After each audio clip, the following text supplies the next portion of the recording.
உத்தரப்பிரதேச மாநிலம் சம்பல் மாவட்டத்தில் உள்ள பஹ்ஜோய் பகுதியைச் சேர்ந்தவர் அனிகேத் சர்மா.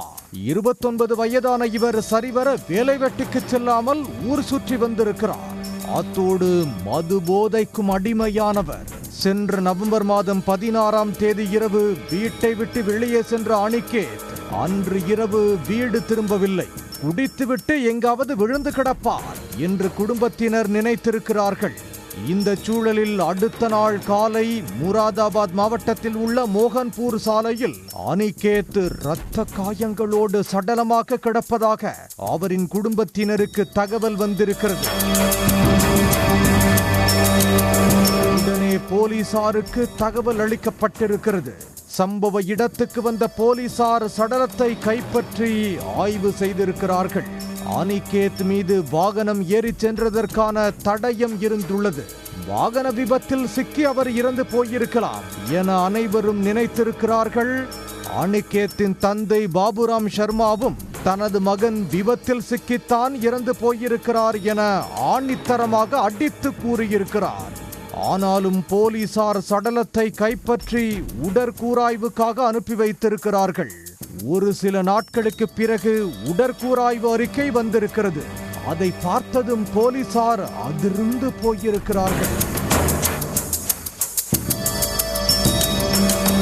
காரணம், அனிகேத் விபத்தில் இறக்கவில்லை, அடித்து கொல்லப்பட்டிருக்கிறார் என்று அந்த அறிக்கையில் கூறப்பட்டிருந்தது.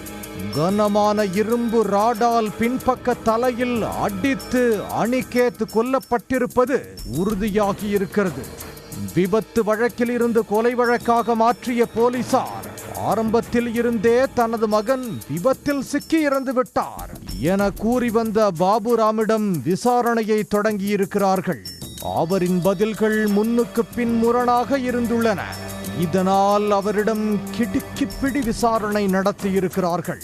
அதில்தான் இன்சூரன்ஸ் பணத்திற்காக தந்தையே மகனை கூலிப்பட ஏவி கொன்ற பயங்கரம் வெளிச்சத்துக்கு வந்திருக்கிறது.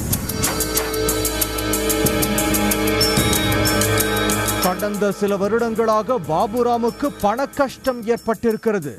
அதிலிருந்து எப்படி மீள்வது என தவித்து வந்திருக்கிறார். அப்போதுதான் அவருக்கு ஆதேஷ்குமார் என்ற வழக்கறிஞரின் அறிமுகம் கிடைத்திருக்கிறது. பண கஷ்டங்கள் அனைத்தையும் தீர்க்க தன்னிடம் ஒரு வழி இருப்பதாக ஆதேஷ்குமார் பாபுராமிடம் கூறியிருக்கிறார். குடித்துவிட்டு வெட்டியாக ஊர் சுற்றி வரும் அனிகேத் மீது இன்சூரன்ஸ் கட்டி அவரை கூலிப்பட ஏவி கொன்று அந்த பணத்தை பிரித்து கொள்ளலாம் என ஐடியா கொடுத்திருக்கிறார். அதற்கு பாபுராமும் ஒப்புக்கொள்ள மளமளவென வேலைகள் நடந்திருக்கிறது. கழித்து அவர் மீது 3,15,00,000 ரூபாய்க்கு இன்சூரன்ஸ் போட்டிருக்கிறார். 6 மாதங்கள் இன்சூரன்ஸ் பிரீமியம் கட்டி வந்த நிலையில் நவம்பர் மாதம் அனிகேத்தின் உயிருக்கு ஆதேஷ்குமாரும் பாபுராமும் நாள் குறித்திருக்கிறார்கள். கூலிப்படையைச் சேர்ந்த 3 கொலை செய்ய ஏற்பாடு செய்திருக்கிறார்கள். 3,50,000 ரூபாய்க்கு விலை பேசி 50,000 ரூபாய் அட்வான்ஸும் கொடுக்கப்பட்டிருக்கிறது. நவம்பர் மாதம் 16ஆம் தேதி அன்று இரவு பாபுராம் மகன் அனிகேத்தை மது குடிக்க வயல்வெளிக்கு வரவழைத்திருக்கிறார். அங்கே கூலிப்படையினர் தயாராக இருந்துள்ளனர். மது போதையில் அனிகேத் மட்டையானது இரும்பு ராடால் அவரின் தலையில் அடித்து கொடூரமாக கொலை செய்திருக்கிறார்கள். பிறகு சடலத்தை பக்கத்து மாவட்டமான முராதாபாத்துக்கு கொண்டு சென்று சாலையில் வீசி அதன் மீது வாகனத்தை ஏற்றி இறக்கி விபத்தில் சிக்கி இறந்ததைப் போல சித்தரித்துவிட்டு தலைமறைவாகி இருக்கிறார்கள். விபத்தில் மகன் இறந்து விட்டதாக ஊர்க்காரர்களிடம் கூறிய பாபுராம் இன்சூரன்ஸ் பணத்தை கிளைம் செய்யும் வேலையில் இறங்கியிருக்கிறார்.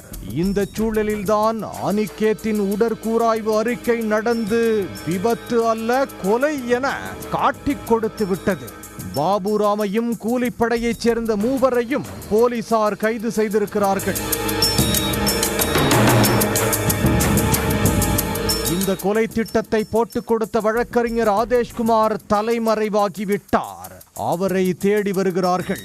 இதில் வேடிக்கை என்னவென்றால் ஆதேஷ்குமார் பாபுராமிடம் அனிகேத் இறந்ததும் 25,00,000 ரூபாய் தான் இன்சூரன்ஸ் பணம் வரும் என்று கூறியிருக்கிறார்.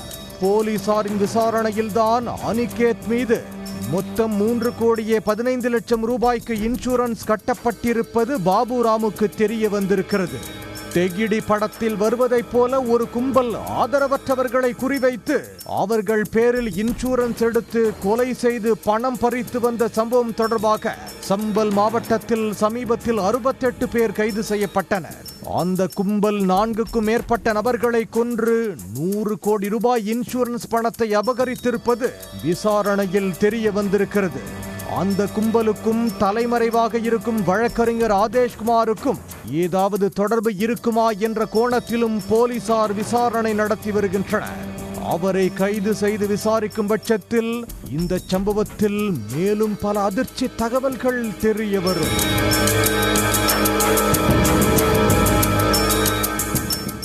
உடனுக்குடன் செய்திகளை தெரிந்து கொள்ள சன் நியூஸ் பெல் ஐகானை கிளிக் பண்ணுங்க.